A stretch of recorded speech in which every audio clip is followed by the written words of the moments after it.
Welcome back, everyone, to Tabletop Masquerade. I am co-host Michael, also known as Kare and Scribe, and we also have our other co-host. Alex, I am Silk, and I am the DM of Legends of Eterna. It's amazing. We're here doing a fabulous little tavern talk because we have time to sit down and chit-chat. We do, finally. It's been long overdue. We have talked about this passively on camera in both campaigns. Oh, yes, we have. About how we need to sit down and talk because me and you are the same person when it comes to world building. I feel like we've talked about this even more off camera about how we have to do this because we bounce ideas off each other. It's like, yes, that's what I would think too. Let's do that. Exactly. So tell us a little bit about your world and specifically like the mythology. Ooh, okay. It. Like you talk about the Pantheon of Gods? Yeah, that thing. Ooh, okay. Yeah, because your party hasn't actually figured that out. Yeah, whatever you can tell me, because yes, I am a part of the party. I mean, you're pretty good about role-playing it too, and I think it's also general knowledge for the most part, so Scribe would definitely be able to figure this out rather quickly. But essentially, the mythology and the history of the land is there's 5 different regions. Each region is kind of claimed by a different goddess, and it's basically credited that these 5 goddesses created the world as it's known, and the people that ended up settling there, they followed those goddesses for one reason or another. They strongly believed in what they, what they were goddesses of, or they believed in the culture that was set, or for whatever reason, right?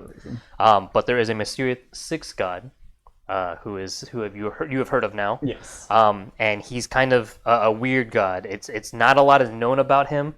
It's just generally known that he's considered evil. But clearly there is a group of people that believe otherwise that you have yet to formally meet. But yeah, that is essentially it. And once you get into each culture, you'll see that each goddess has a different representation of what they represent to the people in general and what they're credited with bringing. It's kind of like kind of based off of like Norse mythology or like Egyptian mythology, where you had a god of life and you also had a god of the sun and a god of water. It's right. You had all these different gods with different properties, and that's essentially what I tried to build here, was gods who are credited with something different, but they have a characteristic that is very strongly them. Okay. That's really funny because you have not experienced my first world. I had DM'd a thing with a different group years ago, and I remember all of this is still written down somewhere. Oh, awesome. I'm sure I could find it. But it was basically the same thing. Ooh, okay. Where I had my world, and there were 5 brothers. Ooh, okay. So I had. It's funny, we even both think in 5s. Yes. And so here, we're about to get something even funnier. So it was a weird family dynamic for mine. I had a mother and father, and then they had the world, and it was a she. Okay. And they made the 5 brothers, and they're the constellations in the sky. Oh, cool. And that was for me. And so each of the brothers had a race that they basically created for the world. Ooh. And so the 4 major races that I had in my world were humans, elves, dwarves, and dragonborn, because I love dragonborn. And they deserve to be. They deserve they the have attention. to be their own race, yeah. Yes. Do that. And the 5th one was all about animals. Okay. And so that was their thing. But this is something that I never was able to fully flesh out into a campaign, because my campaign, the first one ended and I wasn't able to continue the second one. That was supposed to flesh out that. But there's actually a 6th renegade brother. Ooh. We really do think alike. Oh, wow. It was so funny. And I don't want to spoil too much, because actually I do have a plan for him specifically. Ooh, okay. For a one-shot.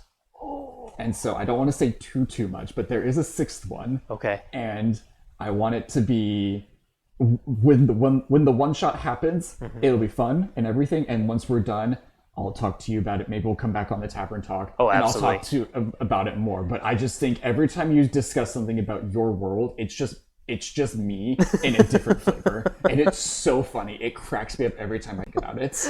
Oh man, no, it's such a coincidence, because I feel like at the table there's times where we will do things as a party, or when we're playing mine, I will reveal information to somebody else, but I'll look over at you and I feel like you're picking up what I'm putting down. There's a lot of times where we're doing something as a party and I look at you and I think, Yeah, we're thinking the same shit. yeah. We're thinking the same thing. We should go this way, guys. It's so funny, and I don't know how that happened, but it just worked. Well, I think it's because we think and probably organize or prioritize tasks the same. You know, some people have different prerogatives. Some people have different goals in mind or how they want to play their character. I think you and I both kind of come to the table with the same approach of let me have a very fleshed out character that has a clear direction of what I'm trying to do. I have room for growth, so I have a personal quest that I can explore while also being a contributing member at the same time. And when you build your character out like that, it only makes sense to me that we would also build our worlds out to be like that too, logically. You know, like we're not min-maxers necessarily, but we do build efficiently and we build with the role play in mind, which is why we don't just min-max for the sake of fighting. It's let me min-max for the sake of what character am I playing. Exactly. I don't know if you do this for the way that I both roleplay and DM. I do the big stuff, and that's all really fleshed out. But when it comes to like the day-to-day politics, the ins and outs of like trade and commerce, that kind of thing, excuse me, that's not fleshed out. That's all just in the moment. Go for it. And that's the same thing with my characters as well. I have a really big roleplay of like, what's the big picture? But when it comes to the little stuff, it's just what's feeling in the moment. What is my character currently thinking right this very second? And go from there and try to build on it. Oh, yeah. So kind of like coming up with it as you go along based on the situation at hand. Yes. And that's just kind of what I've noticed. Like when I write down everything for all of my worlds, that's just kind of what I do. I don't know why. I just like growing up, I was really into Greek mythology, as a lot of kids were. I was into what was it? I don't know. I was just into a lot of just the pagan and like just extensive pantheons of polytheistic religions. So like Egyptian, Norse, Yes. I'm thinking Greek or Roman gods and goddesses. And stuff like that. And that always really intrigued me because growing up Christian, you know, it's something very different from what I'm accustomed to and, you know, studying about and doing on a very regular basis. Right. And so I think that's what really kind of helps me build my worlds, because it feels very nice to, I guess this is the way my brain Compartmentalizes. that word. Gotcha. That word that I'm not saying right now. Each and everything has its own little box that it fits into. And so all the gods have their own specific thing that they do. It's not a big, you know, oh, this person does a lot of stuff. It's just you do a couple things. And so is that what yours does? Yeah, essentially. I think we think the same because I've always been intrigued by that idea of multiple gods instead of one singular god who's able to do all of it. You know, like that's why Superman will never be an exciting comic for me because he just does everything, right? Whereas I love the Avengers. I love Justice League because everybody has their role, right? Everyone has their niche. Yeah. They fit in their ecosystem. I don't know if I've alluded to it before, either in a campaign or during a podcast, but I'm also really big into basketball. Okay. And for me, that's also part of it because all the positions on the floor, 1 through 5, ideally each of them serves a different role. You know, your center, your big 5 is the guy in the middle who's the last anchor on defense, but also the guy that'll score inside every time. But you have to have somebody who's able to drive the ball up and distribute, right? And so like within the campaign, yeah, you have your big fighter guy who's going to be stereotypically up front taking the hits and dealing it back out. But you have to have somebody behind him who supports him as well. Like, hey, let me pick off the guys from far away. Let me, you know, heal you while you're at it, or let me, you know, buff you. And then D&D is actually so much bigger. You can actually also say, I support you outside of combat. You know, like if you're a fighter and that's all you do, that's great. What are you going to do for perception checks? What are you going to do for investigation? Or, right? Like you need to have somebody that fills that role. So when it came to the pantheon of gods, I like that idea of having multiple gods do something different, because then there's this idea of either they can all combine to do something great, like create the world, or they can fall apart, and that's their story of the drama between them, which adds to the conflict of the characters. You know, much like the Greek gods had a lot of conflict between them. That's what I bring into mind. When they put their heads together, it was really cool. Yeah, exactly. When Zeus, Hades, and Poseidon teamed up, they were able to beat their father, and then once he was gone, It all went to shit. Yeah, that sounds like them problem. Exactly. So yeah, one of the we were talking about characters and role playing. What is some of like the what is the biggest thing when it comes to making a character for you? So I think this is where you and me are maybe different, because this is also kind of how I build my worlds out too. Is I start from a point of, okay, what is the goal? Obviously, for the world, for my world, for you guys, it was the goal is to give you guys a sandbox to play in. Okay. I want you guys, so like right now where you guys are at is kind of like the intro into the world, which is why I'm trying to give you a lot of lore and history. Yeah. Once you get past that point, you've got 5 regions to explore, each of them with a different conflict. How do you want to go about it? You know, at that point, it's up to you where you want to go. I've just kind of set it up of, here's a conflict that each one is having that's unique from the others, that fits what I want this area to be like. You know, obviously dwarves are going to live in the mountain, right? So, okay, what's something that is a uniquely dwarven issue that they can deal with, that you guys get introduced to and now you have to help fix, right? Or resolve. Yeah. So with my character, it's the same thing. What's the purpose here? With Silk, I was told there's a lot of new players.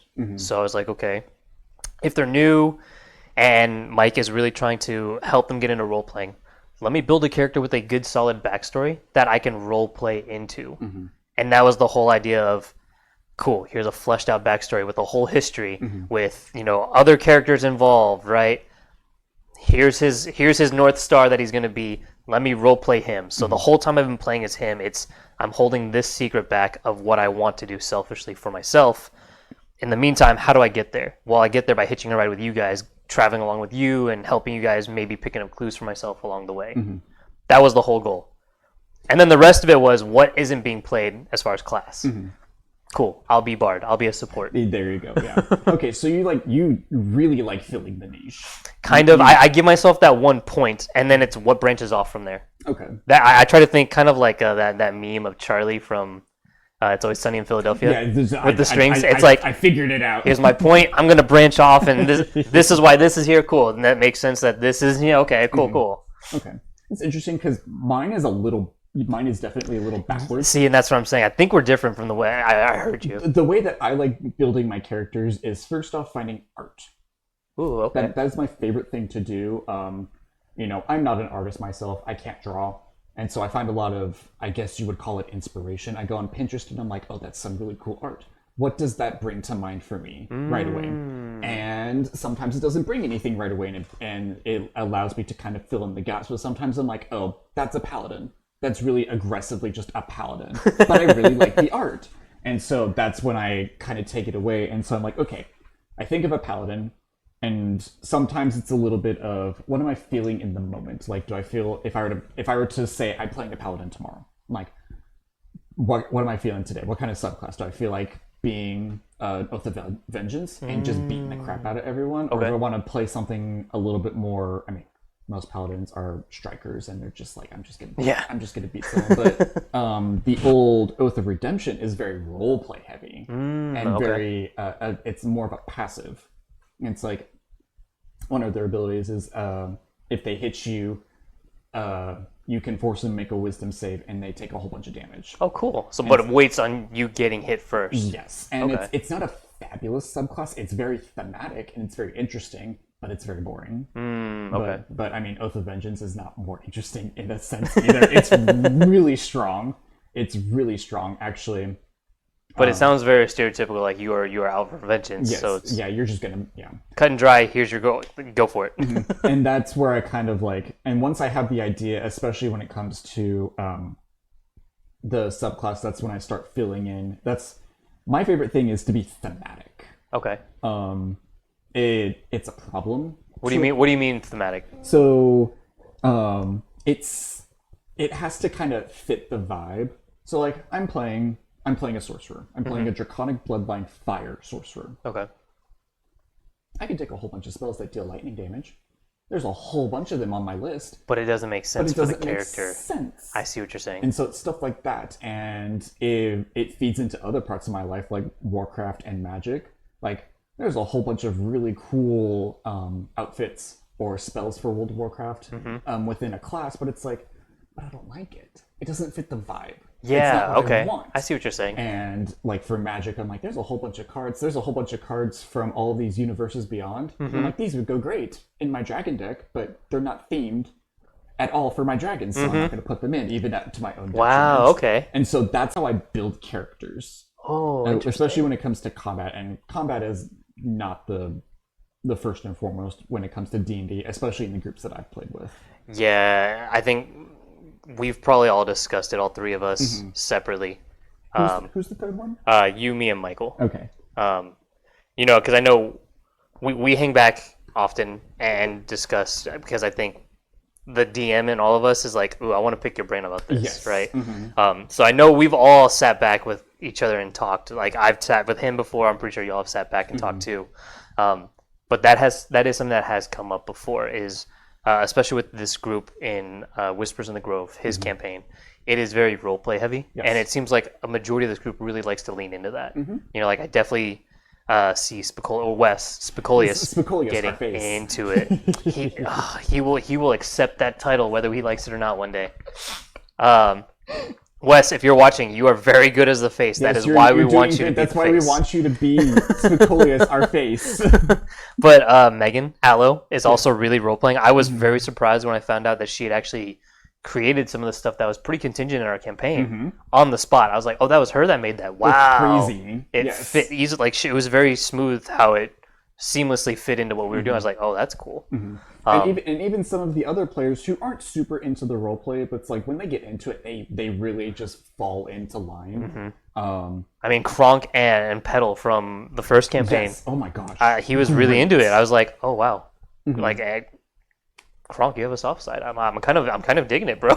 Yeah, and Becca Flinris, you know, she's not super into the roleplay, but when she really gets into Flinris, she gets into it, and she has a lot of fun. It's really fun to see all these different sides of Flinris, who is kind of just this old, tired, I want to retire, but Just exhausted I physically can't retire. And so that's always really fun to see. And I know me, you, and who am I thinking of? It's probably Caden? No, it's not Caden. It's Spicolius for sure. Wes. Yes, Wes.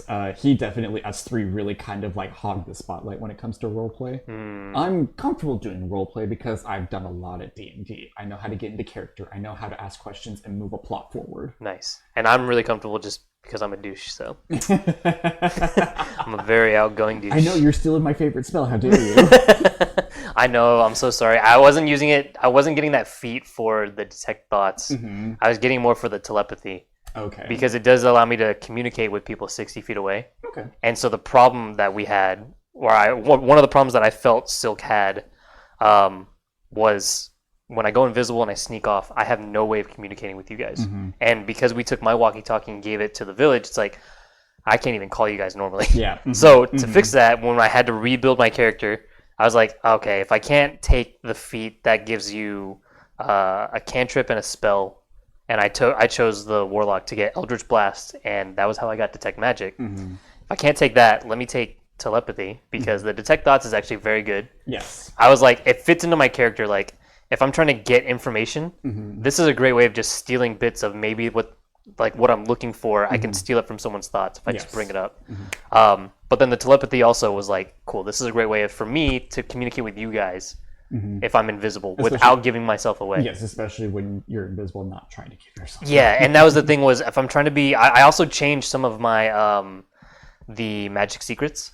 I changed some of those spells to fit more of a support role. The goal with Silk now, especially with what happened, which just perfect timing on your part, by the way, because I built all of this before that happened. But the goal now is, I've been traveling with you guys for a while. Like, we got through the second half of Green Song together, and now we've gotten into this, and Silk's never had anybody to trust. But now, with this group being together as long as we have, okay, I do kind of trust you guys. Maybe I should trade out some of these spells that are self-sufficient and turn them into spells that are literally to help other people. Yeah.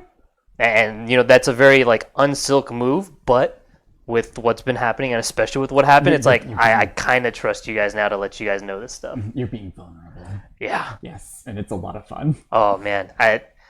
I even told you like before we did the podcast too. I was like, I think I need to give you a little bit more info to clarify things because I do want to lean into this Silk, really depending on you guys and opening himself up. I think the group. I don't know. Maybe you can correct me. I've talked about this with Mike a lot of times, but I feel like the way Silk is perceived is very much he's just gonna sneak away and do his own thing. And I'm like, but there's a reason. I'm not being a selfish ass on purpose. There's a reason. And I think now, especially that you've told us a little bit of this stuff, I think now we might be a little bit more encouraging of that behavior. Hopefully, we'll see. Interesting. We'll be like, hey, we're gonna go do something. Silk, go do this. Go be sneaky. Go get some information, and we'll be more likely to help you out with that kind of stuff. And so within character, it makes sense. Yeah. And obviously not like nagging on you for that, but like definitely now, especially for like Kare, his criminal background, he's not exactly the most trusting individual. No, it makes sense. And if he is trusting on the outside, it's very much like to his own benefit. Same. So now that you've been a little bit vulnerable like that, we can do that. You weren't there for the Toby episode, were you? I was. You I were. was. I do Okay. remember Toby. Okay. Yes. I remember outside of not trying to meta the game, but that was when I realized you figured something out, and I was like, oh, and I started assuming what you knew, but I was like, I don't actually know what you know. I thought you knew my real name. Was what I thought it was. So I was. Ooh, that's probably what it is. But I'm gonna just roleplay like I still don't know because I shouldn't. You shouldn't. I You're shouldn't. right. I mean, as far as I know, he just read in my mind. I didn't know anything about any of y'all. So Yeah, stuff like that. And if I remember correctly, I was a little vulnerable that day as well with my backstory. yeah, and I've been wanting to delve into that. We've just been having event after event after event. It's been conflict, pretty yes. nonstop actually. It's I mean the murder thing with Kronk, and then going into the sewers. It's like, oh, we actually have a chance to track him. Like we kind of have to hop on it. We haven't had a chance to breathe and really get into that, and I'm really curious about that. And I think the reason we haven't had a second to breathe is nothing to do on Mike. I think he's burning out just a little bit. And I think that's why he's wanting to slow down for just a little bit. Yeah, there's a lot going on, and In the personal lives of everyone right now. yeah, which there's a makes lot going on in the sense. personal lives of everybody. And then even in the campaign, there's a lot going on too. We have 5 different leads, if I remember correctly, that we could go with, and it's like, wow, I've never had this many options all at once. And I talked to Mike a little bit about that off camera. And I was like, hey, it's super great that you're giving us all these choices, but I think we're having a little analysis paralysis. It's like I like that. That's a good term. We're all like a little like, what's going on? There's too many. We're being pulled in too many directions. What's the right trail to follow, or the right path to take? And I kind of took it upon myself to be like, hey, I don't mean to make this about myself, especially with the whole dragon fixation I have. See, But the thing that we were talking about with the whole Cloudseer, House Cloudseer, I was like, how does this sound, everyone? And everyone's like, great, thank you for picking something. That's kind of what I felt like. I'm glad, because I kind of have always felt like, okay, if we're going to talk within character, Silk has always felt like that has kind of been where this is supposed to go when we first got that note that even mentioned it. Yeah. So for me, I was like, that's probably a big red flag if we should go that way. Like, And at the same time, that was the whole reason we came here. yeah, Is because we were like, hey, we heard of dragons over the mountain or something, right? yes, we heard of these beast riders who are incredibly talented and potentially very powerful, and we need them on our side before everything just goes terribly. And so we need to get them, and we got here, and then we were kind of like, here's a giant war dump, and I think we lost the plot a little bit as a group, and that totally makes sense. In my previous groups, more than once have we lost the plot. Yeah. Yeah, it happens. In one of my other groups, we're going through, we're doing our own thing, and then all of a sudden we're kind of like, I remember this specifically because it was very integral to my character. I was playing a Oathbreaker Paladin, Dragonborn of Tiamat. Okay. His whole backstory is that Tiamat betrayed him when he needed her most and that kind of thing, and so that's why he broke his oath. And he's like, he didn't want to swear vengeance, but he broke his oath mostly because I wanted to play Death Knight. Okay. Nice. And so I like that twist. That's cool. Yeah, it was a lot of fun. I want to see the picture that was based off of now. I can show you. I'll show you. I know. I was like, I know that that's based off a picture. Yeah, I no. need to try that approach. Actually, that sounds cool. Because I want to let you finish, but I have a question for you too. Ooh, A big old scary black dragonborn. that's awesome. And the horns and everything too. Oh man, that's cool. That's Zedrin. Zedrin? Yeah. Oh, that's the name. That's my name. I've always wondered. Okay, cool. Yeah, Now it all makes sense to me. What's even funnier is that that wasn't even his original name. He was, very culty, very like, you don't have a name, you have a number. Ooh. That kind of thing. Okay. And so at some, I believe his name was like Soldier 87 or something like that. Like very, very like impersonal and everything. And that was my name to the group. Oh, and wow. They was like, what's your name? I'm like, Soldier 87. And they called me that for a little bit, but after a few sessions, one of the characters was like, I don't want to call you that anymore. Can we get you a real name? And he's like, what are you talking about? And so we went through this whole thing, and I named myself after an ancient black dragon who lived in my DM's world. Ooh. And he was like, come up with whatever name you want. I'll make it work. And I was like, I just kind of scrolled through some stuff, and I was like, this sounds fun. And that's how he got his name. He named himself. That's so cool. And it was really funny. cool. It was a lot of fun. I miss that guy. I never got to finish his story. We were like 2 sessions away, and the group fell apart. Really? We were so close. We were so close to finishing his story, and the group fell apart. Why? To put it as, a big story in a small bite, drama. Just someone stirred the pot too many times, and everyone just kind of got fed up, and we all just decided. Everyone was just done. We were just done. Okay. And so that happens. It was really, really unfortunate. And I miss that guy a lot. Damn. I miss him a lot. He will forever be my baby. Actually, in D&D Beyond, I spent like 2.5 hours like recreating the Oathbreaker subclass because it doesn't officially exist in the new rules. Oh, interesting. And D&D Beyond does not allow a la carte purchases, and I was not spending $40 to get one subclass. Oh yeah. So I just rebuilt it just from scratch. Wow. And it was crazy, but it works. all of the numbers and all of the rules work too. Do you have a printout paper too? Just I do not, but that is definitely something smart that I should do. Yeah. Because all my best characters that I've done that. I have a green box at home that has all of my old characters from even my very first character that died in one session. Oh, that's such a shame. I was 7. I was 7 playing with my little brother who was like, what was he, 4 at the time? No, it couldn't have been. Maybe he was 5 and I was 8. But it was a little.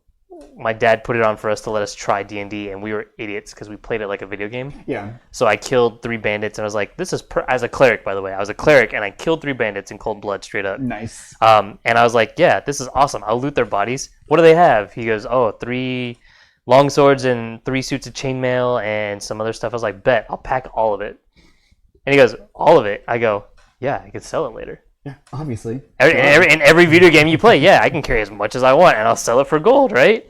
Encumbrance was not a big thing until like Skyrim. Oh no, not at all. But my dad played it like normal D&D because that's what he grew up with. Yeah. So he definitely was like, okay. And so we marched along, and at some point I get knocked over. I get up. He goes, "You can't. You've got 3 suits of armor on your pack, you idiot." And I go, "Wait, you actually count that?" Wait, what? Got mauled by a bear because I couldn't get up. Yeah, that sounds about right. I think both as video games and as just we get older, there was a time where it's like, yeah, we're going to count that. Like that, we should make sure that that's something that we keep track of. And nowadays it's like, I don't care enough. Yeah. I can't be bothered to count how many gold pieces I have. I have maybe this much, and they weigh this amount maybe. I'm pretty sure Scribe is over encumbered right now because he's a wizard with 8 strength. What is he going to carry? But I think he's carrying like a chainmail from one of the bandits from the first group. Oh, interesting. Because I think I want to multi-class him just 1 level. Ooh, okay. I want not for next level, but the level after whenever we get there. I want to multi-class into cleric just for 1 level. Oh, interesting. For heavy armor proficiency. Right. And then a couple more healing spells. Okay. And a couple more just support spells in general. That's right, because you are full support basically. Oh yeah, I mean, I have a couple damaging spells, but I'm That's not you're not a blaster by any means. no. I mean, I could pick up Fireball. I'm not going to because it's not thematic. I'm gonna like really think about your characters now when I think about it. That actually leads me kind of into the next question of how do you because you role play very different characters. How do you get into character for that? Because they're all very different and they all have very fleshed out backstories too. It's really funny. I personally don't feel like I'm really good at role playing, but I know that I am. It's like a weird imposter syndrome. But it's like I'm afraid that both Scribe and Kari play the same because that's just my personality, especially with the group. But I think it's just something that kind of comes naturally with who I'm with and who the other characters are. Like Mike with Zircon really gets me in character. I don't know what it is about it, but that really gets me. I noticed y'all having a lot of side conversations a lot, and when I go back and watch the videos to try to take notes and make sure I've got everything, I pick up and I listen and I'm like, oh, interesting. Y'all are really playing into each other's story of, like he was dealing with the PTSD of what happened in his backstory, and you were comforting him, and like, you even took a moment to try to heal him. Actually, if I remember right. And I was like, wow, they're really getting into it. This is awesome. I love that you guys are getting immersed into it. Yes, it's that kind of thing. I don't really know who it is in Whispers who gets me into character, but I think it might just be the group. It may be Aloe. I can see that. I don't know why, but whenever Megan just kind of starts role playing, I feel myself like getting in character. I don't know what it is about it, but it's always just one person who it's like, you are the person that helps me get. And I don't know what it is about it, and hopefully, spoilers for those who might not know, for my campaign, my module that I might be role playing here shortly. I worry that one I'm very excited to get into. Yes. I can't say too much because not enough. We're still busy with our current campaigns, and I'm still building it out and finishing. And I can't tell you, there's going to be a big bomb drop session 1. Oh, okay. Session 1. I love that. There's going to be a huge bomb drop. I love that. And I want to tell Rebecca, she's been my confidant for all of my campaigns. Even when she participated, she's my confidant. She's like, I know so many things, but I can't say anything. But she loves that. She loves knowing all the secrets. I'm like, I can't tell you this. Oh, that spoils the fun of whenever it gets revealed, though. I know, exactly. So it's like, there's going to be a bomb drop session 1. Ooh, okay. This makes me excited now. I mean, I am anticipating this now. Very, very exciting. But I hope that I'm going to be able to get into character for all these different individuals. Yeah, the NPCs and stuff.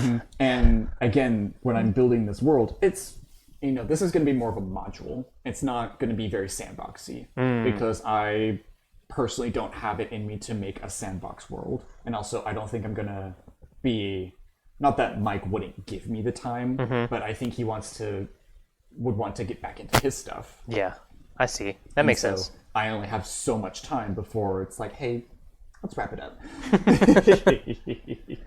And so that's the kind of thing where it's like, hopefully I'll be able to express to both y'all, the players, and the audience that, hey, this is going to be a little railroady. Hey, you can be like, hey, here's a jingle, here's the keys. Come this way. See, and I think we as the party have to understand too, like, hey, if the DM set this up for you, there's probably a reason why. Like, enjoy it. The adventure is the fun part. Yes. Right? I think it's that Miley Cyrus song. Oh my God, Party in the USA. No. that one, obviously. It's Wrecking Ball. But I because that's what happened with your 2-shot. We got kind of immersed in the world. I know I definitely did. That was definitely me. I feel like that was a lot of fun. It was great. Yeah. But at the same time, you had a clear track for us to follow. It's like there's something out there. We should do it, right? And I think players need to understand. It's not like a video game where you can literally just go and the prize is not looting stuff. Yes. The prize is getting to that point. It's the experience of doing the stuff. Yeah. And then if you get the stuff, you need to continue onto the next leg of the journey. It's not like I got this cool thing. Let me never use it. Yeah. Because, I mean, loving it. I was loving what you were doing there, and then you were doing all this stuff, and I was like, "This is great." I have not fleshed out this area because it's not supposed to be fleshed out. It's just supposed to be a tunnel, but you have made it into a cave. I'm sorry. I'm sorry. I was really trying to get into that character too. And you were doing great, and I do feel bad for that two shot because David showed up, and we had a lot of fun, but he was just doing some crazy stuff, and I was like, I can't not let you have this moment where he picks up the bad guy and yeets him off of the back of the dragon into the wall, and oh no. No, it just Okay. the I screen's was blank. and yeet him into the wall, and I'm like, I can't not let you have the moment. Like that was too cool. Yeah. So I was like, all right, well, hopefully we can have you, especially in the module, hopefully have you have your moment wherever that moment might be. No, don't worry about it. I mean, that character actually was Daedalus in your two-shot, and he has now made an appearance in my campaign. Yeah. So he hates him. But just like everything else that I've described so far, there is a reason. Yes. And I'm excited for you guys to find out that reason, actually. Ironically, we are not doing the campaign as we had normally planned today. We had too many people call out. Yeah. Mike is also sick, I think. I know, shame. So, people having personal lives, it's like, this is what's most important, obviously. I don't know if anybody told us why, so I was just like, dang, it must be an emergency. I just assumed. But I do have some cool stuff planned for you guys, and it was actually going to be another big kind of session. I know, and it's really unfortunate because, I enjoy getting to play in your stuff, and I'm real stoked for that level 6. You have no idea. Oh, you guys are right there.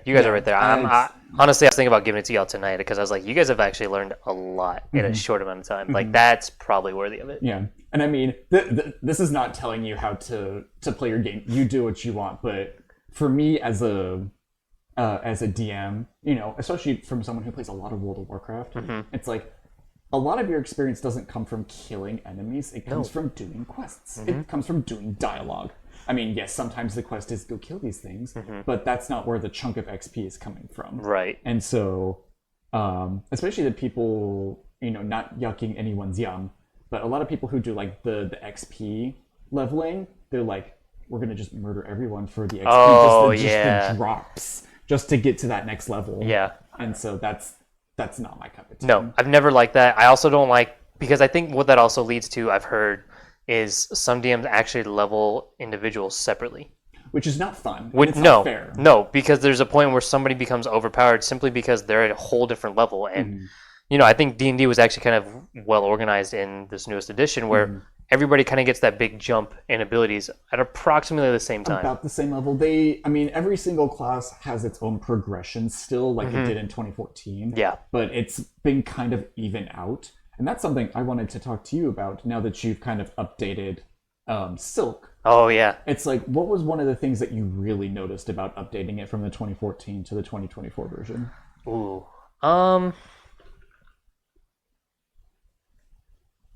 That's hard because honestly, I think I also changed him in a few fundamental ways. I think also I'm kind of partially limited by the books that I have available. Okay. So there are some things that I was like, I could get this, but I'm not gonna pay $40 for the book. I mean, you should be able to access all of Mike's stuff. Yeah. And he has a lot of stuff. Yeah. And I think part of it also was like the Bard build that I had before. It was a mixture. It was the 2014 base, but it allowed me to take some of the spells still. But then when I tried to level up, it just said you need to update. So I was like, all right, let's do it. Yeah. So none of his key abilities I don't think really changed at all. I honestly, I don't think I noticed too much of a difference in some of the things that I've kept. Those all still work mechanically the same, Bardic Inspiration and all that. Yeah. I'm not a very fond Bard player. That was never my kind of thing. My favorite class is Paladin by far. Okay. Paladin and then Sorcerer. Nice. Which makes sense, given everything. I've played 2 Sorcerers now. No, this is my first time playing a Bard. That's really I have never played a Bard before. Isn't Bard your favorite class? No. No, it's Rogue. No. My favorite is actually Ranger. Really? Yeah. I would not clock you for a Ranger. Yeah, my favorite was Ranger, and then Rogue. I typically like being the sneaky kind of guys, but I think with Rogue, it relies very much on sneak attack, and Oh, it does. and you're a skill monkey, so you don't hit hard. Whereas as a ranger, you get to like I always wanted to be able to deal damage. I'll be either dual wielding or range. But having access to some of those druid spells, I thought was also cool. I can help with utility too. Yes. I felt the reason I feel like the ranger class is kind of underpowered, or like the common comments that I see online is that the ranger isn't a very well fleshed out class. I think it's because it's too much of a jack of all trades almost. It really is. It's the so you got the rogue, the bard, and then I do agree the ranger is kind of like the do everything. Yeah, like he can fight because he's technically a fighter, but he's also got spells, and his skill set kind of leads him more towards like a rogue kind of druid kind of sense. But at the same time, you know, the spells really lean more into the rogue more than anything else. But then you've got he's a very strategic class you have to play. Like you even have to know what kind of land you're going to be traversing. But that's actually not a thing in the new Really? version. If I remember correctly, I'm still learning a lot of the stuff Okay. that's coming with the changes, because when I got into D&D, it was like, what was it? It was probably 2020 when the lockdowns happened and everything. That's When you got into it. yeah. And I Oh was wow. like- Okay. And that's when I was like, you know what? I don't have anything to do all day.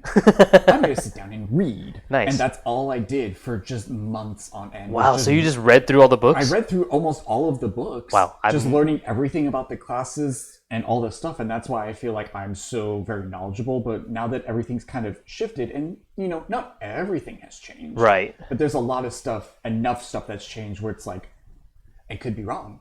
And I just haven't gotten around to reading everything. I still have a very just surface level knowledge of everything. So I'm pretty sure that Ranger has had a couple of those things change. And so it's like, I think Rangers can now just, you know, take a minute and then just understand what's going on. They don't have to pick a land anymore. That's okay. That's actually, and if that's true, that's a nice mechanic. I've always thought that was kind of weird that you have to pick. It makes sense, but at the same time, your ability to be an unparalleled scout should be really just you take a moment to look and you figured it out. Yes. You know, And it's I also think the hunter's mark should be an ability and not a spell. And also, you shouldn't have to use a bonus action to move it. What's really funny is that, yes, it technically is now. You always have it prepared, and you can cast it a number of times for Per free. day or something, right? Yeah, per day for free. But, you know, in a lot of campaigns, all the campaigns that I've played, 2-3 times a day per long rest, not a problem. Yeah. Like, you don't even have to have the spell prepared. You just use the free versions and just be done with it. Nice. Okay. And so it's stuff like that. But I think the bonus action thing kind of sucked because it's like I can either hide or I can move hunter's mark. I don't think Rangers can hide as a bonus action. Oh, that's true too. And so that's one of those where it's like you're not utilizing your bonus action, so might as well. Yeah, that's fair. I haven't played the new one, so I need to like figure it out. For like, I actually haven't read the books either. That's why I'm. It's funny that you actually sat through and read it. I was like, oh wow. I usually just pick a class, then I read everything about that, and then I play it. But I don't know anything about anybody else's class. no, I have made probably 100 different characters. Oh, wow. I have like found art, built a character, and then for one reason or another had to scrap it because either I wasn't interested anymore, I found someone cooler, I just didn't have time to play, just any number of reasons. Oh wow. And so I have built just about everything. Dang. Okay. So you've like. I really do know a lot of stuff That's about all the interesting. classes, and so I don't know a whole lot about the newer stuff, but you know, again, not a lot has changed. Yeah. This is a hot take. The paladin change for divine smite, appropriate. Really. I What is the change? So the original was whenever you hit with a weapon attack, you may expend a spell slot to do divine smite. Okay. And you can do it as many times as you hit. Now you have to do it as a bonus action when you do hit. So like the wording is when you hit with a weapon, you may as a bonus action divine smite. Okay. So that means you can only do it once per turn at most. That makes a lot of sense, honestly. And a lot of people groan and gripe about it, but I think it's an appropriate change to kind of bring paladins back down into like Being balanced. and a balance, because you know you haven't played Baldur's Gate 3. Nope. Paladins, crazy.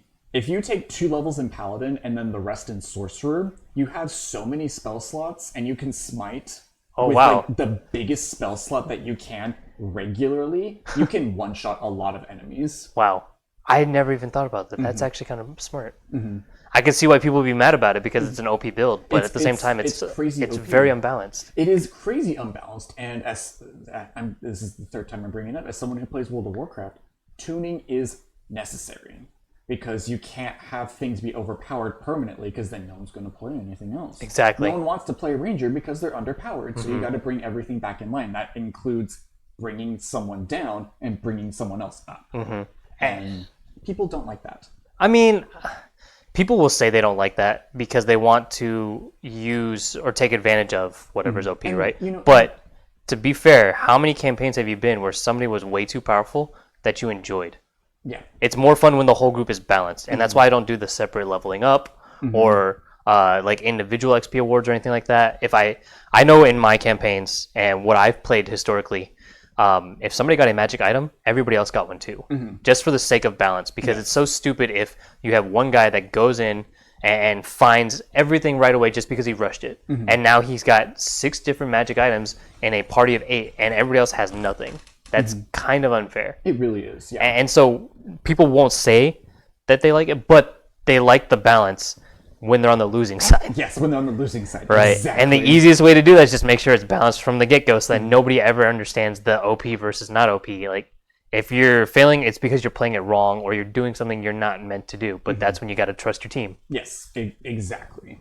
And there's also the argument of like spellcasters are overpowered, and I kind of do agree with it. Like, how many fighters can do a fireball's worth of damage In one hit. in one hit to like 6 different creatures? Right. Now, granted, are 6 creatures going to be nice and compact every single time? No, but you know, You can figure out ways to make it happen. can make it use happen. spells, but that's also where the fighters and everybody who's your frontliners helps. Is they kind of push everybody into the middle and say, "Okay, step back, go." Right? that is one of the things that I see a lot of the arguments of. It's like, well, if you just work with your party, we can make these things happen, and everyone can have their own, their own Role. Yeah. Again, World of Warcraft people, they have tanks, DPS, and healers. Like the Like tanks any are not developer. supposed to be dealing damage. They're supposed to be just taking the damage. They're just supposed to Exactly. hold all of the attention. And you have the damage dealers who go in, and that's their job, is to kill things. And I don't think that it's very understandable for a lot of people to be like, hey, want it to be about me.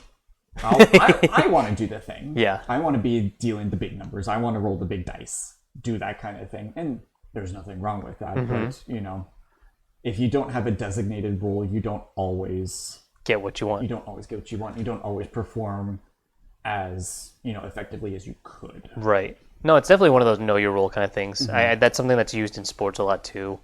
Know your role. The QB is not going to do the same thing as your defensive lineman, but you need both to succeed. Yes, exactly. And so that's the hard thing too about parties is if you're not already connected with them outside of it, trying to play with a random group and build that connection, it's kind of hard to figure out and flesh out your role because everybody wants to do something, but can you? And is somebody else already doing it, or do they have that idea to do it too? That's why I love this group. I feel like our group is actually pretty decently well-rounded. Yeah, for the most part, we're really well-rounded. I mean, we have Spicolius, our tank. He's doing a fabulous job. We also have Kronk, who is kind of a mix between a tank and a DPS. Yeah, he's definitely a huge nuclear bomb we just kind of drop of damage. You have Caden, who is just a really good damage dealer as just a paladin. Totally get that. You and Aloe are really good support and crowd control, which has been fabulous. Honestly, you two. I'm glad it's been working. Glad it's Glad. been working. And that's why I was like, I don't feel bad about losing Eldritch Blast. I don't think that's my job. That's what I meant by I had to really rethink Silk and what he actually does. Becca is a great for taking out the weak individuals from a long range. Yeah. She's really good at just getting those. Picking those single ones off where the big... Yeah. And I haven't had... My job, especially as a draconic bloodline sorcerer, is very, as much damage as possible. Yeah. And I've had my moments. Your role also changed, though, because you went through that evolution. Yes, which was Definitely something that I discussed with Mike. I was playing the monk, and it was enjoyable for the most part, but I was like, I don't feel like I'm having as much fun as I could, and that's not the monk's fault. That's my fault. I don't know. I just feel like I enjoy more casting spells, and that helps me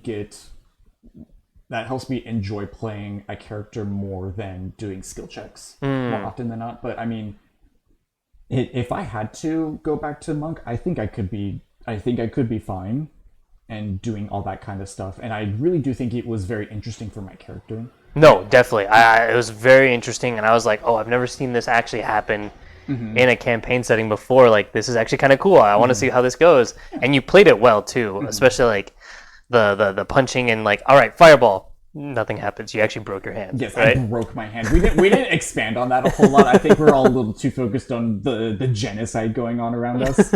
But yeah, broke my hand. Yep, which was I remember that. really funny. And the way that you've stopped Mike and said, actually, let me roll to see if I can even do that.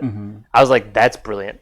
Like that, adding conflict to overcome is, I think, what makes a character memorable and more enjoyable. Because if it's just too easy, what was the point? Yeah, because if you were to think about it like in real life, it's like, okay, I'm going to go from, doing this kind of trade to automatically just switching over to a different trade. You don't know what's going on over here. You might have an idea, but you don't actually know what's going on. No, not at all. And so that's kind of where we were coming at. But we didn't want to take too much time because it's like, I want to actually do stuff. I actually want to participate. It's fine for now. Yeah, and I mean, the party is also, I feeling like having to learn. We've done it, like, we all have our own roles. We all kind of know how we all play with each other now at this point.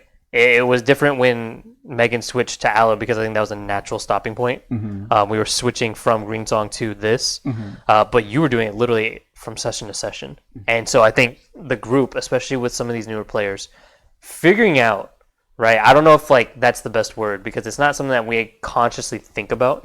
I think it was more of, okay, as we play, I'm figuring out what you do. Cool. Note that for next time to know that you can do that, and I don't have to worry about that, right? Yeah. So subconsciously figuring that out as a party, which I think was a good experience for us. Yeah, it was great. I mean, I hope everyone, it's not just me, but I enjoy it. I honestly, it's one of those. I know Mike has said that he's trying to give everybody like their moment, and that's why I try to just be quiet about Silk because it's like, I get it. We're not getting to. You'll have your moment. Yeah, exactly. It's like if you just patience.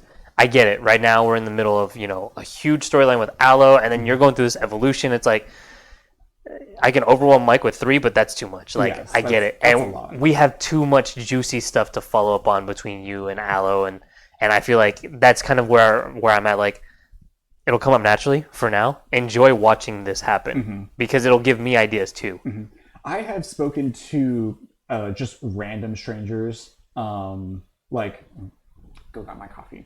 They were like, "What you doing tonight?" I'm like, "Oh, I'm gonna go play D&D," and they're like, "Oh my gosh, I've always wanted to play, but I just really don't know if I'd get into it." And I always tell them, get a good group, get a group of friends who you can really just bounce off each other and have a good time. Yep. And then just put that into role playing. It's like that's probably the easiest way to do it. That's the safest way too, for sure. Playing with a random group, yeah, it can pay off, but you have to be experienced as a player, I think, to understand how to build that chemistry and how to make it work with other people. Whereas when you play with your friends, you're gonna fill your roles easily. Yeah, exactly. And I think that's why we got fortunate with this group because I didn't know most of you guys. I only knew Mike at first, but it just worked. Yeah, you really integrated yourself very well into us. I think everybody here is cool. It's easy. Yeah, it's super easy. It's easy when everybody's cool, Yeah. But it's also one of those things too, like, you're an experienced DM player, so you get it. When I came into this, I was like, I understand, other people might think of this like a video game or have the main character syndrome or whatever you want to call it. Like, they might want to play their character, and I get that. Have at it. Yeah. Have at it. The whole Greensong campaign, Silk was not an important dude. Like, this is, you guys rescued me. I'm just here for the ride. Like, I owe you guys, Very, very much so, yes. There was one cool moment where Megan was like, "Who are you?" when I got the secret hideout. So in Greensong, because we do not have that on video. None of that was video. Yeah. That was all just kind of an us kind of So thing. that one, there was a point in that campaign where we got framed and we got arrested. But Silk was able to negotiate with the police and convince them that he was like almost the equivalent of like a high-level FBI or CIA director or something. That's right. That's who was right. undercover with this group, using this group as his cover. So I was able to get us out. And then I also was able to use the criminal background to find us a safe house that was fully stocked with supplies and corner-to-corner surveillance. So we had not only got away from the cops, but we hid and got off the grid. And Megan goes, "Who are you?" And we never followed up on never it. followed up with that. No, we did not. I was like, "Oh, I'm ready." And then like the next time that anything came up, I was like, "All right, continue on the adventure." That's not his personality. He would not. It's if someone is just to gloss over what's going on, you're like, Well, it also works for his character. it does, yeah. Remember, he's a spy who. This is why I took the Bard. Highly charismatic. Not because I'm an outgoing performer. That's a cover that gets me into places. Like imagine being asked to be the jazz band at the White House, and your goal is to steal the Constitution. What is the best cover? Like you would never suspect me, right? And I happen to have a guitar case that fits the Constitution in it, right? Just yeah. That was the whole idea for being a bard.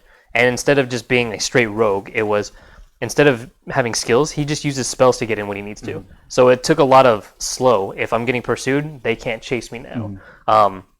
Prestidigitation to make distractions, major image and minor image to build up those illusions of, oh, he went that way and actually I went that way. You know, that was the whole idea of Silk when I was first built him. So when she picked up on that, I was like, oh, I'm ready for this. I've had this story since day one for you guys. So when you brought it up, I was like, oh man, it's been almost a year since we visited this. Since we've talked about I was not ready, but it's been on my character sheet. If you go to D&D Beyond for this whole time. We don't look at each other's character sheets, I I've noticed, which is kind of like, it's private. I don't know why, but it's like, don't look at them. Well, it's one of those things, like, I don't know if you guys have your backstory on there, and it's I'm not supposed to know. So, again, for me, the thrill is, oh, wow, that's cool. The surprise when it hits you, right? And I don't want to spoil it, so I'd rather just not even read it. And I'm also not the kind of guy that's going to try to coach other players. If they, like, I try to be conscious that this is Mike's game. So, Mike is the DM. You run this how you want, because as a DM, you and I think alike, right? And there might be things that we would want to do. I'm not the DM, I'm a player. Yeah. Mike, you control this. So I try to not be in charge and not be that kind of, I would do it this way, or you should do it this way, and I don't want to coach other players because maybe that's not what Mike wants for them.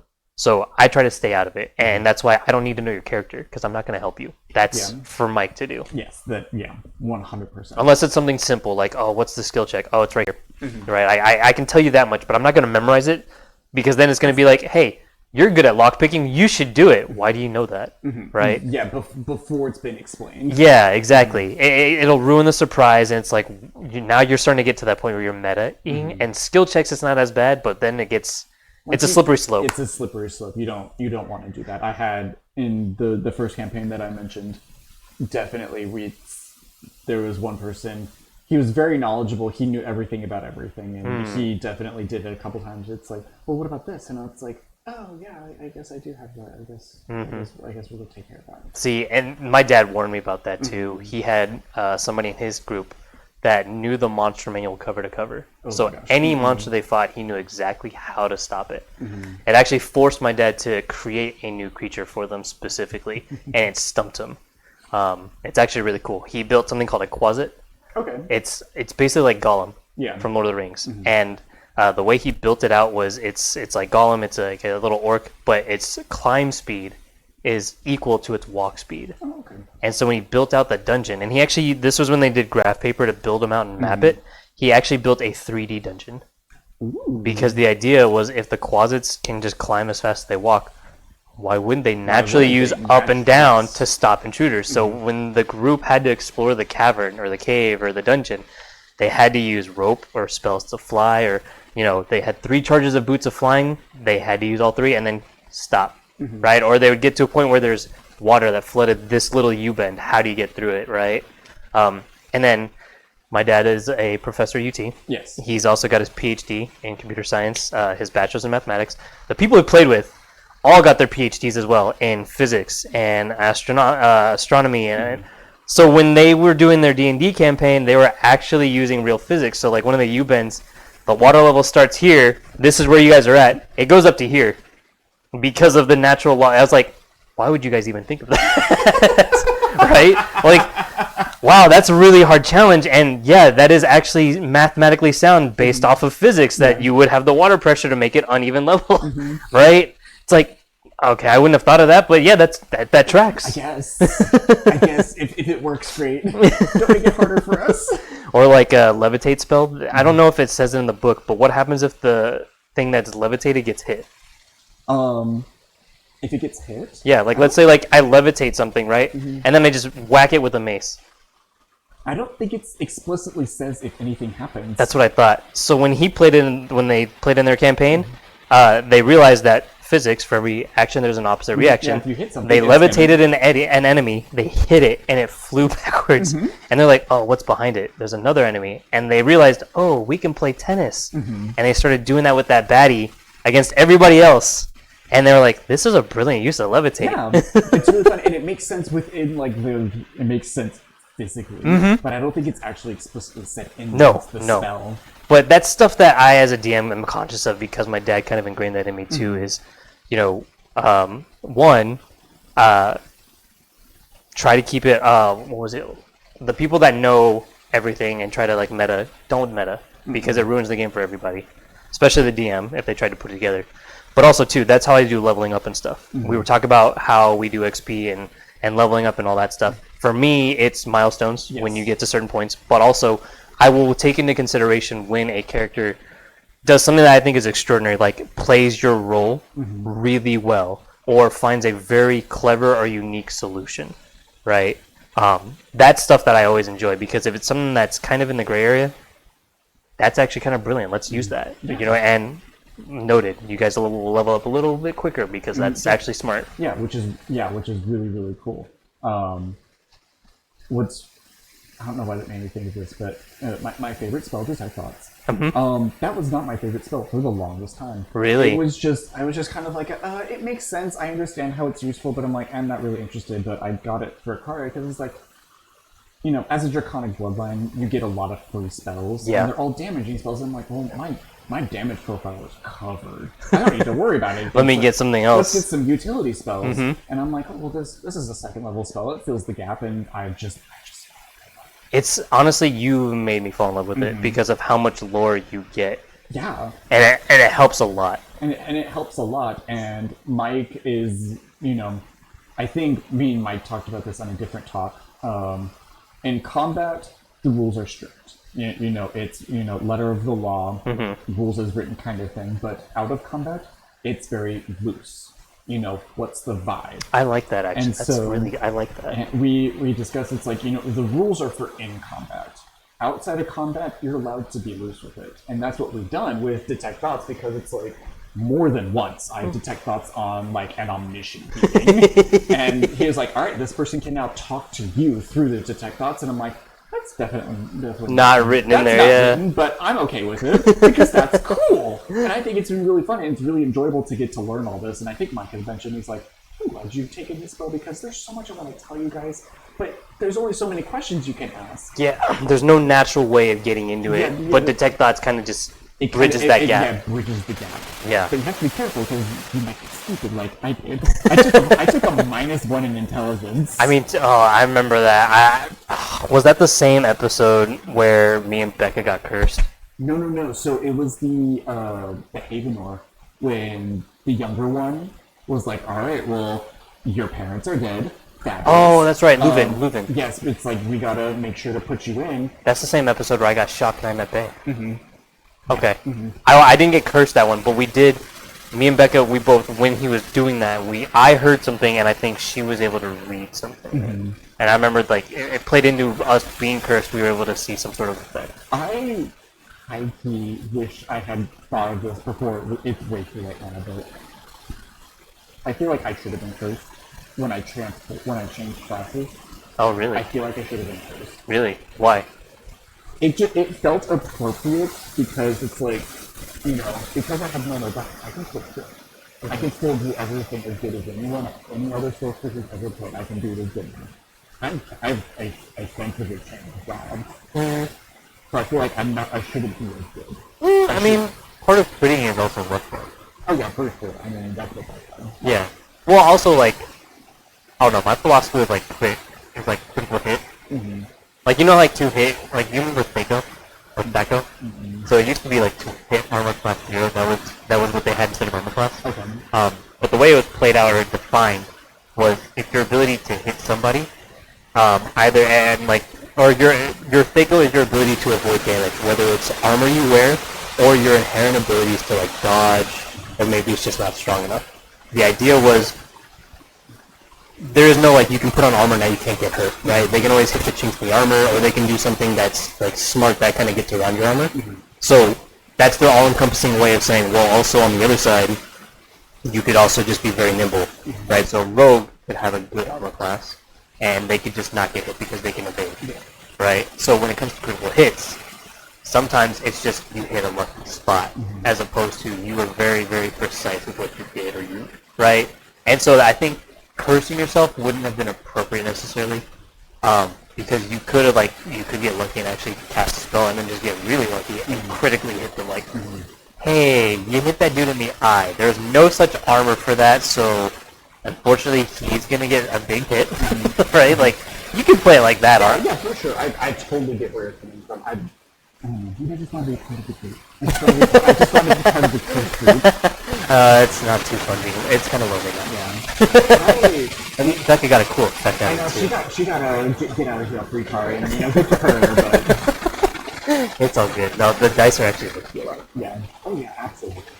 I don't think we fully judged things, but I think we glossed over it. It's like we never got into why studying a social background has manifested itself. Yeah, no, we never really I cared. didn't think of that into I know you and I have kind of talked about it briefly outside of campaign and outside of podcast. So that's kind of like a thing with like, hey Mike, unfortunately this is kind of on you because I don't want to say why.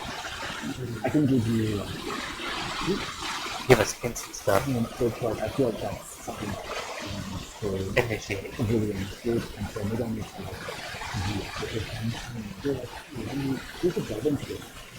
I feel like it's one of those things too that's going to resolve when we start getting into the dragon thing. I think that's part of the reason this is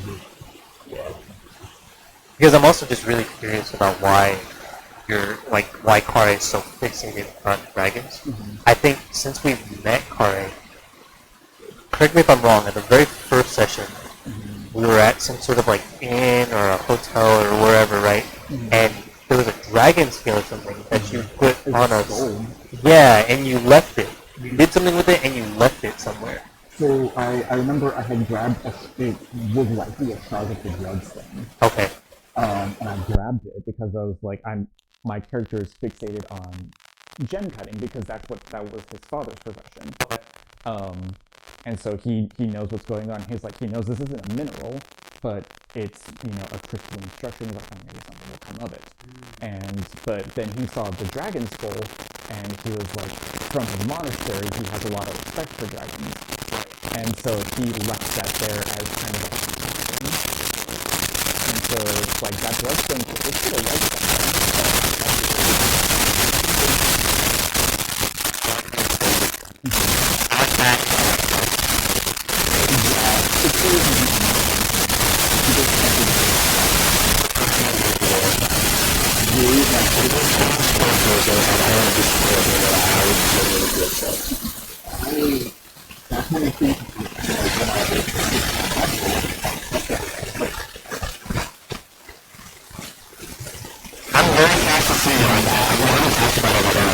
and that's because it's not something, I think I told y'all last session off camera, very much like, hey, just get an idea going. Don't worry about it. Yeah, don't worry about it too much, but it's like just think about it and drop the seed. We also have to start planning for Mike's thing too. Yeah, his little I know you and I talked about that as well. Mm-hmm.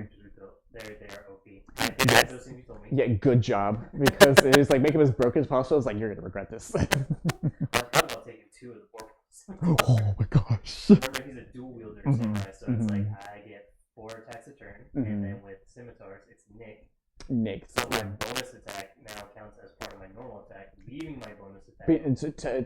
To hit again, yes. It's like, so if I get 2 vocal swords, hold on, can I cut 2 hits off at once? I don't know. If you roll 2 20s, yeah.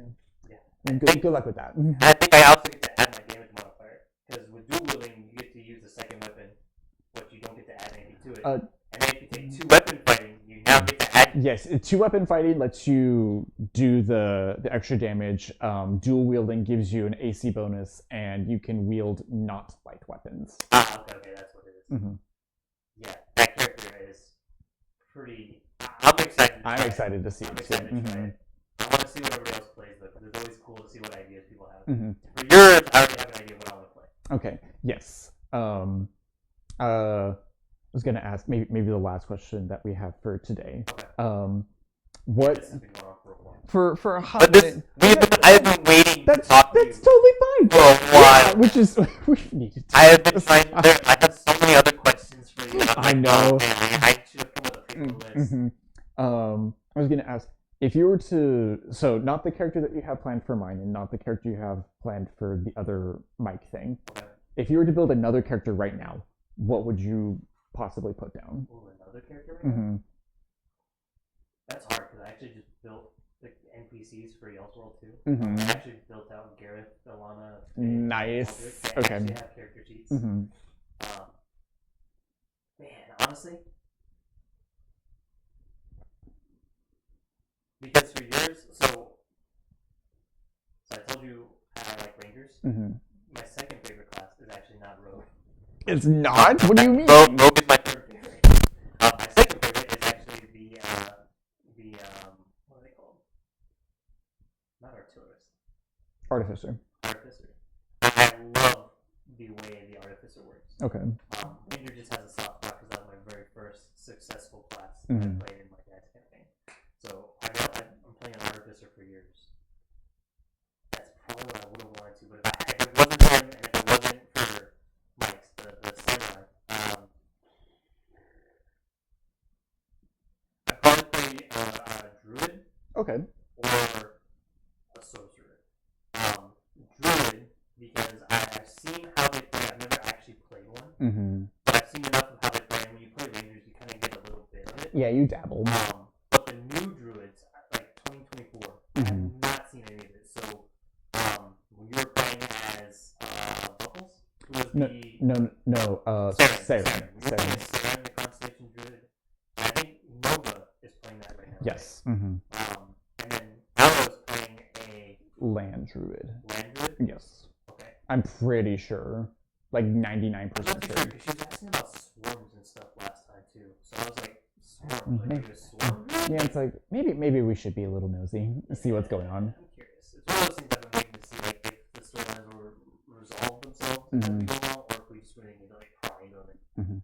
But then it takes away from the main campaign. Yes. But anyways, druids. I've seen how they play. I've never actually played them, Mhm. and it seems very interesting. So I'd rather do that or sorcerer because I've seen you play a sorcerer now. Mm-hmm. And I've seen other people play sorcerer too. Like I think Nick. Yes. Is just Mhm. playing one. Yes. We haven't really got into it yet, but just kind of briefly reading it, it seemed kind of interesting to me. Mm-hmm. Sorcerers are a very fun, like beginner spellcaster class. Okay. Them and druids. Their mechanic is they get a few spells that they know inherently, Mm-hmm. but then they get to enhance them somehow, right? Yes, so they have their meta magic, which lets them do different things. Okay. But the thing is, it's kind of changed. They kind of act a little bit more like clerics now. They have a couple of spells that they always know, Okay. and then they can still choose more from their spell list. Okay. Because a lot of the 2024 subclasses give them like permanently known spells. It's really nice. It means that you don't have, because like the 2014 rules, you knew 15 spells. From 1 to 20, you had a total of 15 spells. Oh, wow. And so it's like you have 2 damaging spells that you like just really get into, and the rest were all utility for everything else, because that you just didn't have the space. Right. And that's what the meta magic was for, is to kind of alter the spells. Large, you can whatever. You can do so many things. You can't do everything, but you can do a lot of stuff. So like a lot of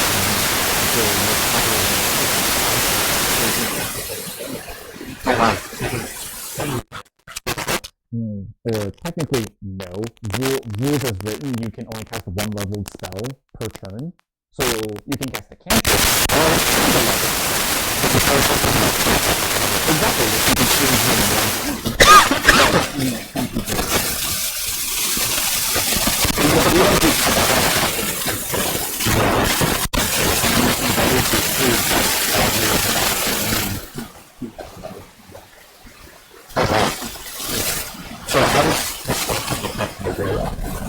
We're like they only have two floor spells left. And so but they get out short. So it's kind of trouble. So I don't remember what level it is. I think it's 17. You get that fourth slot. So you start you get your second slot at like level 2 spell of really early on. You get your third slot at 11 and then the last slot. And so, but they come back on short run, so it's like for the majority of your campaign, you have 6 slots per adventure. And you're like, interesting. And so there's not a lot to go around, so a lot of the warlocks get it for They're based around it. that's why they did the two. Yeah. My favorite. Sorcerers, I feel like they're very easy to get caught with what you call things. Not warlocks. Okay. Even I don't like fighting wizards because they're just restricting their numbers and Oh yeah. and they're also just so solid for Yeah, and then if you get somebody else's spell book, that's what he's going to do. stuff like that. Or okay, well, like when I level up, I'm not going to be able to put the run that stuff, but I just play one team more. And I'm like, every single team.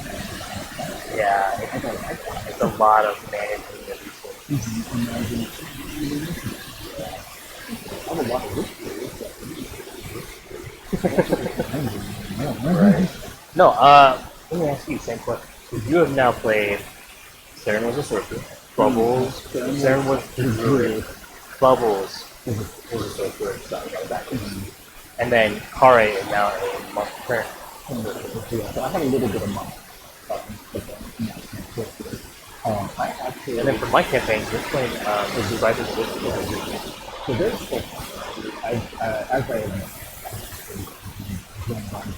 following through the actual problems, but no, actually, I Oh, interesting. Unarmed paladin. like a PG, so like one level a month, so that. Why? That sounds so interesting. I can show you the artwork real quick. I'm really sorry. I can't show you this because I don't think you would look good. Not even that. I don't think it would look good on the camera. I mean, you showed the oh wow, that's cool. I don't like that. That's just That's how easy it is to build this. very much so. Dang, that's cool. He doesn't have any weapons on his person. So wait, you would do so why a monk paladin and not the armor around it this way?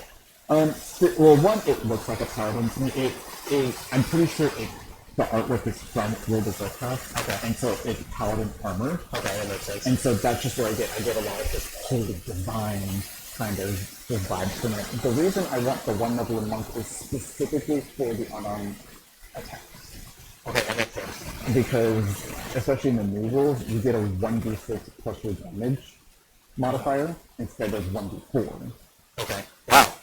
So, like, Now your average is going to be at least 2 points per hit, and as you look up, you get more and attacks. actually, the average for a d6 is 4. Because the math is kind of weird, but, like, it's for the The average. way the faces are. The way the faces are and how often it's rolled and all that kind of thing. The average is equals 4.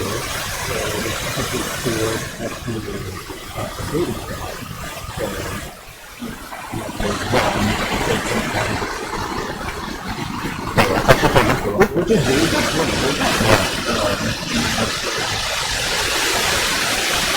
Right. Well, that's so cool. Okay.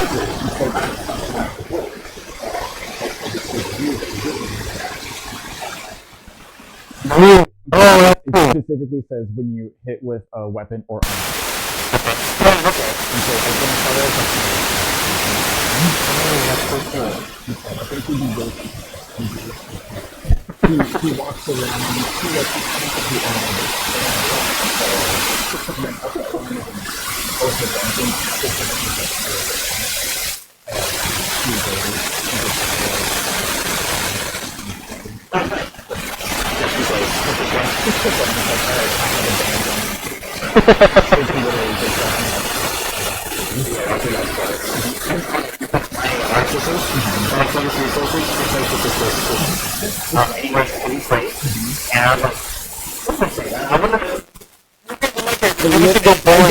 Again, we're just the same person. We're just the same person. I wanted to take it in a different way. I'm gonna play the game more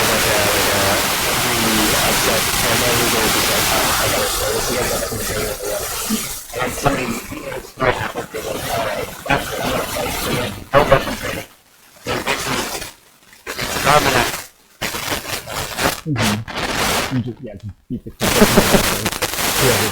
I also broke that the artificial character.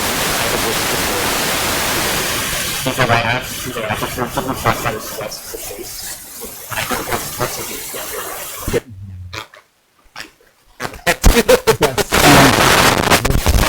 I felt like 2 weeks of support, and so that would want to change so personally supporting that from afar. But then the other person, the idea was if I switch places at some point, if we still finish support. So now we got a little bit of a fight next game, but also I can see the light. And me and myself to help from. Like some of his punches, the way you look for them, it's made so that you focus on I don't know if it'll be like a normal phone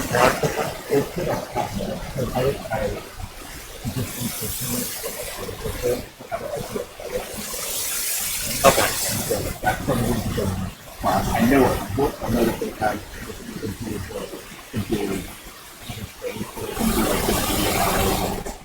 Yeah, you need to have like stealth isn't affected by it or whatever. But when you fight you realize the gauntlets, it does extra damage. And then also if they leave the move. Yeah. Also, it doesn't seem blade to free. Right. Or I just took something for it so I got yeah, and so that's what's nice about it. The build is very, very sneaky, but also your stuff. And it was with Wes in mind though, because he's gonna attack the fucking people. That's not how we start.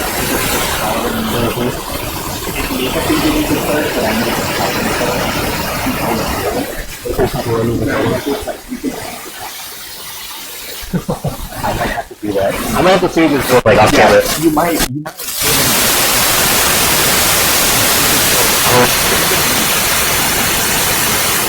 Okay.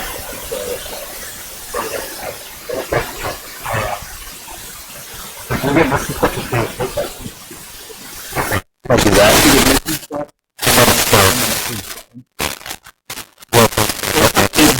And just for the noise. That's the other thing like And the clinical seniors, no matter what. Whatever mental. Yeah. And that was great. But now in the 2024 rule, most feats give you at least a +1, and that's what I actually really like that from him because it was either taking a good it's really hard, especially once you get higher levels like that. you gotta feel it. That +1 is gonna make or break you. Right, you only got there because you took that feat, so that I'm glad they made like, okay, you get one and it affects like boom, because it could be some natural growth. I don't like I think that's what I'm doing. Just people who don't know how to obviously but now, so I just really don't know about how I just have them one to my strength, and I still get all the bonuses. So I was wondering for like the modifier, it's still helps. Yeah. Yeah. I do. No, this has been a really good We talk. probably have more questions to answer. Yeah, it's okay. There's always a creator. Yeah, and we definitely need to do one of these with Mike, DM Mike, involved in this too. Well, you're DM too, so I mean, but Michael. Yes, Michael. That's unfortunately, I'm not going by James. Yeah, right on exactly. It's not a privilege. That is my work persona. Mine is Bruce. Bruce. Yeah, if there's ever a customer complaining about that one Asian dude, it's, oh, that's Bruce. He's kind of a douche. But my name is Alex. I am actually Employee of the Month. Let's fix what Bruce just did. Exactly. Yeah. I was about to say something. Like, that's really cool. Whoever decides. That's for off camera. Sorry, guys. Sorry, you don't get to know my social security. Shame. It ends in a number. Alrighty. Well, this was a lot of fun. Yeah, this was a lot of fun. We will definitely do it again. I'm glad I got to pick your brain. There's a lot of things that I definitely thought or definitely assumed, but there's just as much I was like, oh, interesting. I didn't think that it turned out that way, but I'm actually glad we did talk about it. Very, very exciting. Thank you guys for sitting down with us once again for Tavern Talks. Yes, write everything down, please. I expect it in the comments. I'm